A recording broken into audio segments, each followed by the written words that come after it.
Assalamualaikum warahmatullahi wabarakatuh. Bismillah, alhamdulillah, wassalatu wassalamu ala rasulillah wa ala alihi wa ashabihi wa mawalah, amma ba'du. Jemaah sekalian yang dimuliakan Allah subhanahu wa ta'ala, melanjutkan kajian kultum kita tentang bentuk-bentuk tipu daya setan untuk menjerumuskan manusia dengan berbagai macam cara. Pada kesempatan malam ini saya ingin menyampaikan 2 atau 3 ayat dari surah Saba, ayat yang ke-34 sampai 36. A'udzu billahi minasyaitonir rajim. Bismillahirrahmanirrahim. Wa ma arsalna fi qaryatin min nadhirin illa qala mutrafuha inna bima ursiltum bihi kafirun. وقالوا نحن أكثر أموالا وأولادا وما نحن بمعذبين قل إن ربي يبسط الرزق لمن يشاء ويقدر ولكن أكثر الناس لا يعلمون. Sadaqallahul azim. Allahumma rahamna bil Quran. Dan setiap kami mengutus seorang pemberi peringatan kepada suatu negeri, orang-orang yang hidup mewah di negeri itu berkata, kami benar-benar mengingkari apa yang kamu sampaikan sebagai utusan. Kalau makna yang lain, tidaklah kami mengutus para utusan kami, yakni para Rasulullah, kepada suatu negeri seorang pemberi peringatan, kecuali orang-orang yang mereka hidup mewah, baik itu pokoknya orang-orang terpandang lah, orang kalangan elit. Mereka ngomong seperti ini, inna bima ursiltum bihi kafirun. Sungguh kami adalah orang-orang yang mengingkari terhadap apa yang kamu sampaikan. Itu sudah sunatullah. Jadi lawan dari para rasul itu menghadapi elit-elit, baik di kalangan elit politik, terus elit-elit masyarakat dan lain sebagainya.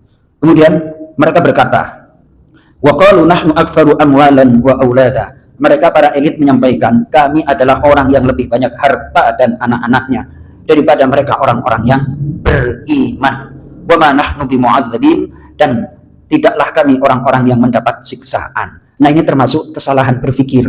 Jadi setan itu adalah memasukkan cara-cara berpikir yang apabila tidak dilandasi dengan iman dan ilmu yang benar akan membuat orang itu tersesat dan terjerumus. Jadi kafir itu apa sih, Mas Toto? Kafir itu menutup. Nah, kenapa menutup? Karena ada yang masuk terlebih dahulu, Mas itu. Jadi ketika orang itu awalnya tidak dimasukkan tentang keimanan, yang masuk adalah teori-teori ekonomi, teori-teori tentang kebendaan, materi, sehingga info itu ketika masuk akan menolak, kan kayak gitu. Nggak bisa dong.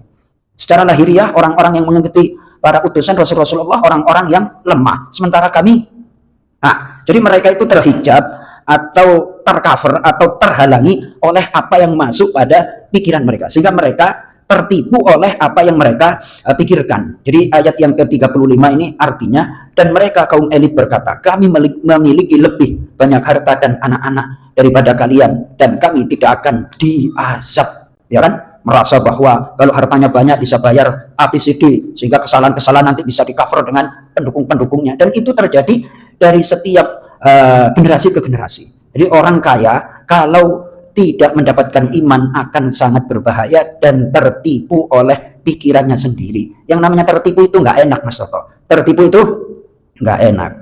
Tetapi lalu bagaimana dengan jamaah Masjid Nurul Ikhlas? Insya Allah dikasih harta, akan tetapi hartanya tidak mempengaruhi untuk beribadah kepada Allah. Itu yang hebat. Nggak gampang itu untuk taat berangkat ke masjid, Mas itu. Jangankan orang banyak harta, orang sedikit harta aja kadang-kadang digoda, nggak berangkat, nggak beribadah. Namanya orang cinta harta itu tidak pandang status, mau dia hartanya dikit, setengah banyak atau banyak, nggak peduli ya. Berarti insya Allah Pak Adi ini udah lulus ini, udah apa? Udah lulus ini, insya Allah layak dikasih rezeki semuanya ini. Allahumma karena nggak tertipu oleh harta. Harta itu adalah benar-benar amanah dari Allah untuk kita pergunakan kepada hal-hal yang diridhai oleh Allah. Jadi tidak tertipu. Saya ulangi. Dan mereka orang-orang elit berkata, kami adalah orang yang paling banyak harta dan anak-anaknya, dan kami tidak akan disiksa. Ini adalah kesalahan berpikir. Betapa banyak orang yang hartanya melimpah, yang punya apa namanya itu Microsoft, namanya siapa? Microsoft itu siapa, Bang Ibin? Pokoknya yang hidupnya di akhir hayatnya itu pakai alat-alat kayak gitu, ya kan? Hartanya udah nggak usah dihitung lah, itu triliunan. Akan tetapi ketika di penghujung usia itu cuma ditemanin oleh peralatan canggih rumah sakit. Emangnya enak walaupun duitnya banyak, cuma di tit, tit, tit. Emang enak kayak gitu? Ya lebih enak Pak Ciko lah ngalor ngidul pakai apa namanya motor, ya kan? Ya, ayo jangan tertipu dengan lebih enak. Siapa nih yang goes itu? Pak Del ngalor ngidul kalau Sabtu Ahad ya kan, silaturahim goes sono goes sini, Pondok Bambu mampir, ada makanan apa, alhamdulillah. Yuk ya Mas Wawan, jangan tertipu oleh harta. Kalau tidak harta itu memberkahi, akhirnya kayak gitu-gitu aja, nggak bisa dinikmati. Harta itu yang bisa dinikmati ya pas mau menjelang siang berangkat. Nah kemarin alhamdulillah saya berangkat lah, ada apa namanya di masjid itu diajak, Pak Ustadz jam 10 ada acara apa enggak kayak gitu, ada apa Pak gitu, ke keramat. Nah, saya juga pura-pura apa namanya nggak tahu keramat mana sih kayak gitu. Ini indikasinya apa namanya, oh ternyata diajak foto bareng di nasi kapau Mas Soto, diajak foto bareng di nasi kapau. Alhamdulillah, itu harta yang bisa dinikmati. Ya buat apa harta banyak akan tetapi nggak bisa, itu kesalahan berpikir. Maka dari itu jangan terkecoh dengan banyaknya harta. Buat apa harta itu banyak akan tetapi nggak bermanfaat, justru malah menjadi siksaan. Hartanya banyak nggak bisa nikmati, tersiksa apa nggak Pak Adi? Tersiksa ya? Ya Allah ya Karim. Nih terus ayat yang ke-36, katakanlah sesungguhnya Tuhanku yakni Allah membentangkan rezeki kepada siapapun dan menyempitkan, akan tetapi kebanyakan manusia tidak mengerti. Nggak ada urusan.